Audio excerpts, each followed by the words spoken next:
భద్రకాళి రాజకీయం. రాజకీయ నేపథ్యంలో సాగే ఒక కొత్త రకమైన సినిమానే మా భద్రకాళి అన్నారు విజయ్ యాంటోనీ. ఆయన కథానాయకుడుగా అరుణ్ ప్రభు దర్శకత్వంలో తెరకెక్కిన చిత్రం ఇది. తృప్తి కథానాయిక.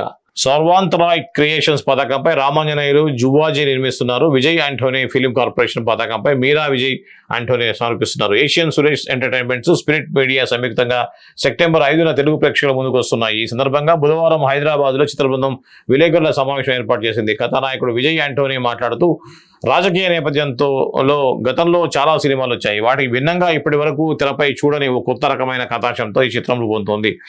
అరుణ్ ప్రభు నాకు ఇష్టమైన దర్శకుడు, ఎంతో ప్రతిభ కలిగిన సాంకేతిక నిపుణుడు.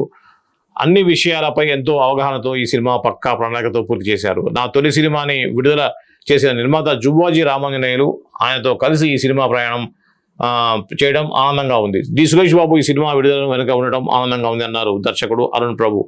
మాట్లాడుతూ నా తొలి సినిమా అరువి విడుదలైనప్పుడు తొలి ప్రశంస తెలుగు చిత్ర పరిశ్రమ నుంచే వచ్చింది. రాణా విజయ్ దేవరకొండ, త్రివిక్రమ్ ఫోన్ చేసి ప్రశంసించారు.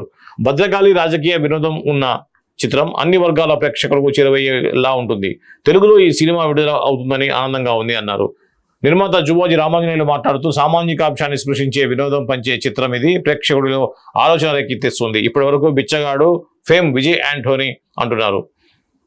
ఈ సినిమా తర్వాత భద్రకాళి విజయ్ యాంటోనీ అని పిలుస్తారు. ఏషియన్ సురేష్ ప్రొడక్షన్స్ లో మేము ఈ మధ్య మార్గన్ ను విడుదల చేశాం. ఇప్పుడు మళ్ళీ ఈ సినిమాతో జట్టు కట్టాం. మరో విజయాన్ని అందుకుంటాం అన్నారు. నిర్మాత డి సురేష్ బాబు మాట్లాడుతూ విజయ్ యాంటోనీ ఏ సినిమా ఎంత పకడ్బందీగా పక్కా డిజైన్ చేస్తారు. ఆ సినిమాని ఎంతో ఉత్సాహంగా ప్రేక్షకుల ముందుకు తీసుకొస్తున్నారు.